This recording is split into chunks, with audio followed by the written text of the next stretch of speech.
I've called this morning's message Believing in the Light. If we could have the PowerPoint on, please. Oh, it's there. I can't see it. It's called Believing in the Light. That's what it says.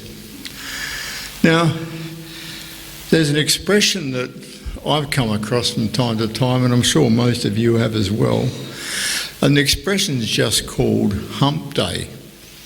It means it's the middle of a 5-day working week. Classically, it's Monday to Friday and Hump Day is Wednesday. You've already worked on the first 2 days and overcome whatever potholes have been you had to negotiate. Today's Wednesday and there's only Thursday and Friday to go, so maybe it's going to be a downhill run despite the potholes you come across. And it's going to be a bit cruisy, there's only 2 days to go. So that's where the expression comes from. Now, without intending in any way, shape or form to be irreverent, you could possibly call the Tuesday, which the events of this morning's reading take place on, Hump Day as well. Because there's a 10-day period from Jesus' arrival in Bethany until Jesus' resurrection on Easter Sunday. The events described in this morning's verses occur on the Tuesday, 5 days after Jesus' arrival in Bethany, and 5 days before his resurrection on Easter Sunday. So this is the Tuesday, is the 5th day. It's in the middle, so that's the logic behind what I'm saying. However, the expression does imply an easier downhill run in for Jesus until Easter Sunday. And I'll say that would be grossly incorrect. I'll repeat that would be grossly incorrect. Describing it another way, it's as if Jesus has arrived to the eye in the middle of a hurricane. It's still a bit stormy, but comparatively peaceful compared to what's outside the eye of a hurricane. And from day 7 onwards, Jesus is going to face that hurricane with all its betrayal, suffering, rage and hate. And the real challenge is about to begin. And given when the events of this morning's verses take place, in the lead up to the Jewish Passover, to that first Easter, this message reflects the place these verses have in this build-up to Easter. I've broken it down into 4 parts. Good, it's up there. Part 1, I'm just going to place the reading in context, both for what it contains, plus its place and time. Part 2, which is verses 23 to 26, I've simply called the Greeks. Part 3, which is verses 27 to 33, I've called Purpose and Glory. And Part 4, verses 34 to 36, I've called Light and Darkness. So let's look at Part 1, the context. It's important to look at the context of this reading. As I've already mentioned, in the events of this reading, John continues to record the events leading up to Easter, in total a period of 10 days. So here's the timeline. Day 1 and 2, which is Friday and Saturday, Jesus arrives in and stays in Bethany. Day 3 is Palm Sunday, when Jesus triumphantly enters Jerusalem, John 12, verses 1 to 19. And we discussed this last week. Day 4 is Monday. Jesus clears the temple courts of the traders and money changers. And you can read that in Mark chapter 11. Day 5, Tuesday, Jesus teaching in the temple, including this morning's reading, verses 20 through to 36. Day 6, Jesus' actions are not specifically recorded, but you can read from Luke. He's possibly continuing teaching in the temple, or maybe he's spending it with his disciples. Day 7 is Thursday, the Last Supper. Day 8 is Friday, Good Friday. The betrayal, arrest, trial, crucifixion, death and burial of Jesus.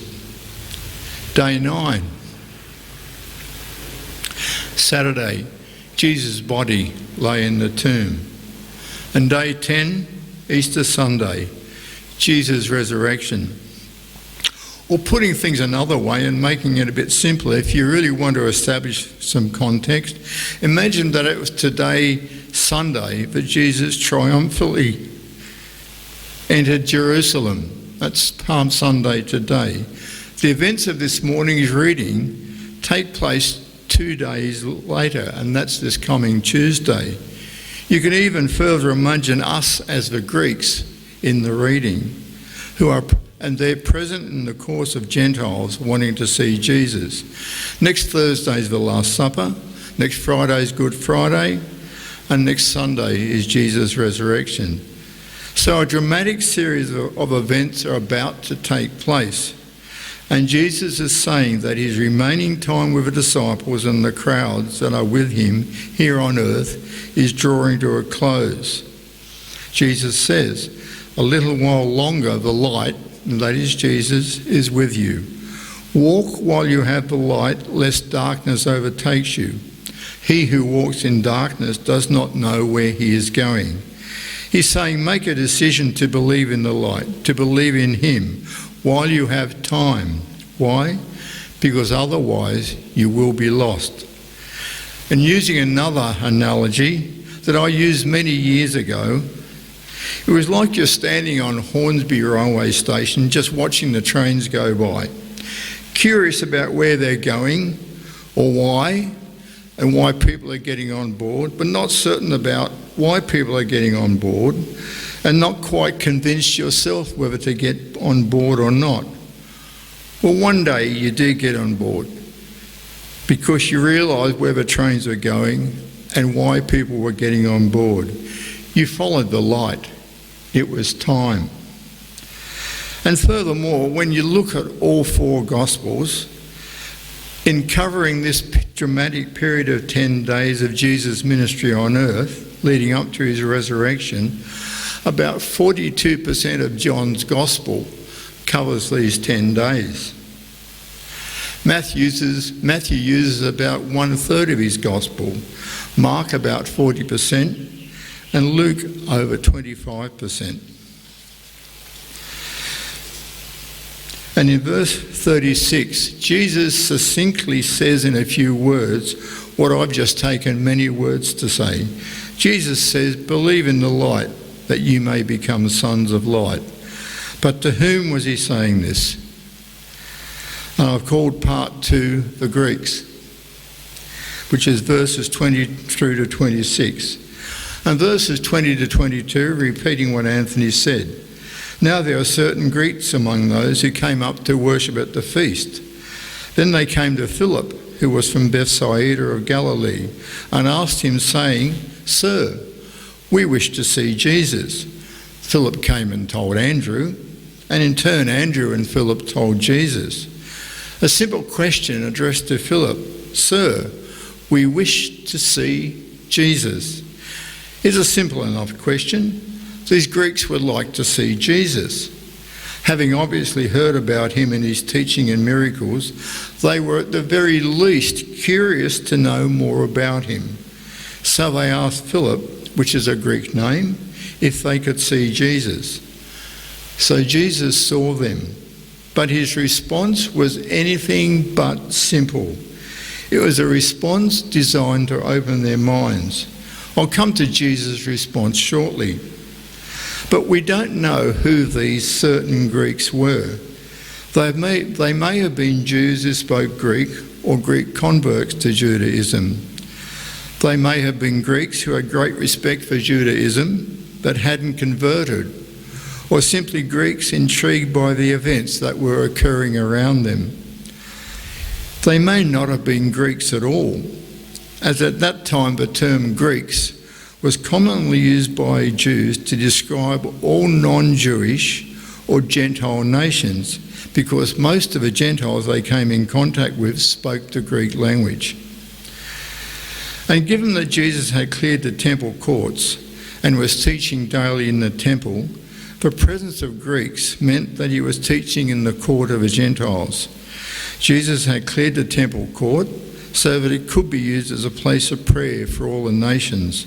And this is referring back to the Old Testament in Isaiah, chapter 56, verses 6 and 7 in part, where you read, "Also the sons of the foreigner who joined themselves to the Lord to serve him and to love the name of the Lord, to be his servants, everyone who keeps from defiling the Sabbath and holds fast my covenant, even them I will bring to my holy mountain and make them joyful in my house of prayer.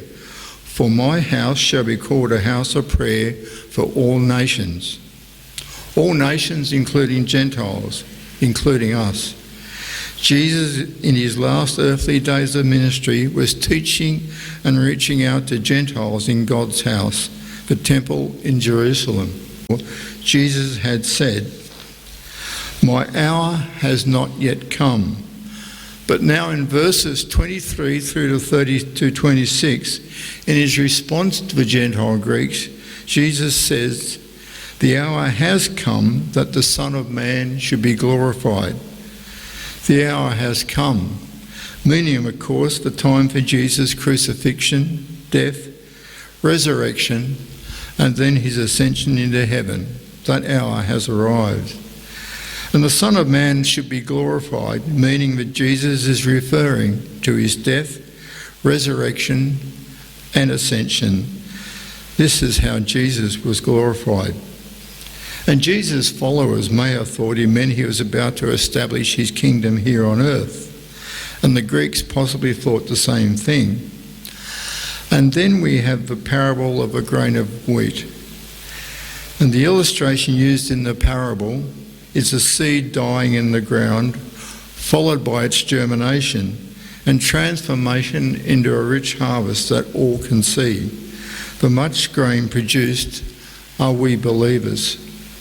However, with Jesus' imminent death, Jesus' followers will be confused and disheartened, given all that was promised. The parable is teaching them and us that from Jesus' death comes life through his death and resurrection. If the seed had not died, there would be no germination and there would be no harvest and no glory, and there would be no salvation.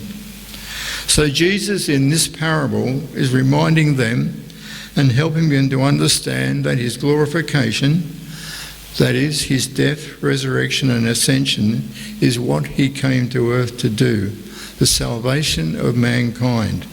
Through Jesus there is our life, and we are the harvest. And to be the harvest, Jesus says, "Do what I do, follow me, be with me, even through pain and suffering, and you will be rewarded like no other by God, rewarded by eternal life in heaven." And another way to say this is if you're standing in a window, and if you just look at the window and don't look through it, you don't see what's on the other side. And Jesus was pointing to say, look through the window and see what's on the other side. Now we move on to part 3, purpose and glory. And this covers verses 27 to 33. "But for this purpose I came to this hour. Father, glorify your name." Purpose and glory. Jesus always knew who he is, where he came from, and his relationship with God. We can go right back to the very first verse in John's Gospel, where John writes, "In the beginning was the Word, and the Word was with God, and the Word was God." And the Word, of course, is Jesus. And when Jesus says that God's name is to be glorified through Jesus' crucifixion, God's voice from heaven says that indeed his name has been glorified through Jesus and will be again. Then a voice from heaven came saying, I have both glorified it and will glorify it again. There's only 3 places in the New Testament where God publicly speaks to Jesus, and this is one of them. The other 2 are, firstly, when Jesus was baptised by John the Baptist, and secondly, at the transfiguration of Jesus. And this occasion here is the last time in the Gospels where Jesus specifically is recorded as speaking and teaching in public. The fact that God audibly spoke to all those present at that moment is a measure of the significance of this event, significant for its purpose and for the glory that was given to God. And when the voice speaks, at least 2 things seem to happen. Firstly, Jesus said that God spoke for the crowd's sake and not his sake, probably because the crowd was confused as to what had happened. Some thought it was thunder, and others thought they had heard angels. Note that they can't or don't want to comprehend that it was actually God speaking. The second thing that happens is that due to his lack of comprehension of the presence of God, Jesus reminds the crowd again of his purpose, which is now is the judgment of the world, and that the ruler of this world will be cast out. Now is referring to the imminent event of Jesus' crucifixion and the ruler of the world being cast out of, you can say, the prince of darkness, Satan. And we know that Jesus' crucifixion on the cross shows us God's grace, mercy, and forgiveness of sins. But Jesus reminds us here that it also represents judgment, and that's judgment for sin.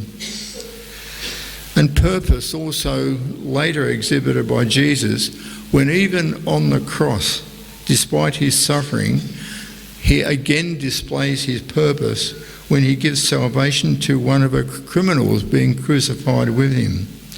Jesus told this criminal who had shown faith in Jesus, had shown recognition that Jesus was the Messiah. Jesus said that this criminal would indeed join Jesus in paradise in heaven. And just another point, there's connections everywhere through the Bible. There's a connection in verses 27 and 28 with the Lord's Prayer. In the Lord's Prayer we say, your will be done. And Jesus is saying the same thing in verses 27 and 28 when he asks the rhetorical question, now my soul is troubled, and what shall I say? Save me from this hour? But for this purpose I came to this hour. Father, glorify your name. And when Jesus says, for this purpose I came, he is saying, God, your will be done. And when God's will was done, God was glorified, and Jesus' purpose was fulfilled. And now I'm going to move on to part 4, light and darkness, which covers verses 34 through to 36. There's some confusion exhibited in these verses when the people present with Jesus asked him, who is this Son of Man? This is the only time in all of the Gospels where anyone other than Jesus uses this expression. And they're using it because they are confused. And they're confused because they know that the expression Son of Man means the Messiah. But they're also taught that the Son of Man would not die. This references Old Testament passages such as Daniel chapter 2 verse 44, which says that God will set up a kingdom that will last forever. And even more specifically, Psalm 110 verse 4, where you read, the Lord has sworn and will not relent. You are a priest forever, according to the order of Melchizedek, where the you refers to the coming Messiah, who will be a priest forever. Yet now in the court of the Gentiles, in the temple in Jerusalem, Jesus is saying that the Messiah must die, and that's verse 32. And I, if I am lifted up from the earth, will draw all peoples to myself. And as John explains in the next verse, this he, that is Jesus, said, signifying by what death he would die. So they're asking Jesus, who are you referring to when you say that if you are the Messiah, you must die? Because the law says the Messiah will not die. This being what they were taught about the Messiah. So they asked, what son of man are you referring to? However, in saying this, they either sidestepped or were ignorant of or forgot part of a law. And they were sidestepping Isaiah chapter 53. And just 2 verses from Isaiah chapter 53, verses 8 and 9, referring to the Messiah. For he was cut off from the land of the living. For the transgressions of my people he was stricken, and they made his grave with the wicked. He, being of course the Messiah. I've read a great lengthy article by a rabbi arguing that Isaiah 53 refers to the nation of Israel as a whole and not just to one man, the Messiah. But when you try and follow the logic through, it just doesn't add up. It's too clunky, it doesn't work. But maybe those present were being influenced by arguments like this. So now we move on to the use of the analogy of light and darkness. It was this analogy that Jesus used in answering the question, what son of man are you referring to? The answer is not a direct answer, but an answer referring to himself as the light. An answer whereby they could understand that he was referring to himself as the light or the Messiah. And an answer designed to encourage them to think more about what's being said, more about their own relationship with the Messiah. And the analogy of Jesus as the light, often contrasted with darkness, occurs frequently in John's Gospel. And just 3 examples. John chapter 8 verse 12, where we see light and darkness contrasted. Then Jesus spoke to them again, saying, I am the light of the world. He who follows me shall not walk in darkness, but have the light of life. In chapter 9 verse 5, where Jesus talks about light. As long as I am in the world, I am the light of the world. And then light and darkness again. Chapter 11 verse 10. But if one walks in the night, he stumbles, because the light is not in him. Which is virtually parallel in meaning to verse 35 of this morning's reading, which reads, walk while you have the light, lest darkness overtakes you. But he who walks in the darkness does not know where he's going. And this answer implied a few things. Firstly, that Jesus was the light, the Messiah. And secondly, that he was soon to be taken away from them by his death. And thirdly, if you don't accept the light into the life and you walk in darkness, you really don't know where you're going. You are lost. And this answer conveyed to those Jesus was speaking to the truth of what was happening in a way that was designed not to berate them, not to put them down, but to encourage them, even if the truth was difficult to accept. And finally, in verse 36, Jesus says, believe in the light. That is, in the Messiah, who is the light of the world, that you may become sons and daughters of light, so that you may become friends and followers of the Messiah, so that you may be saved. And Paul also picks up on this use of light and darkness in Ephesians. Where he says this, for you were once darkness, but now you are light in the Lord. Walk as children of light. For the fruit of the Spirit is in all goodness, righteousness and truth. The Ephesians Paul is writing to, being part of that harvest from the grain of wheat that had fallen into the ground, died and germinated to produce much grain. are spoken about by Jesus in the parable of a fruitful grain of wheat. And again in verse 36, these things Jesus spoke and departed and was hidden from them. And when Jesus departed, it was Tuesday evening. And Jesus may never have entered the temple again. Where Jesus spent Wednesday and a good portion of Thursday is not specifically recorded. Maybe it was spent with his disciples in Bethany. Maybe he was teaching. Maybe he was teaching in the temple. But on Thursday evening, he went again to Jerusalem. And Thursday evening was the Last Supper. So praise be to God.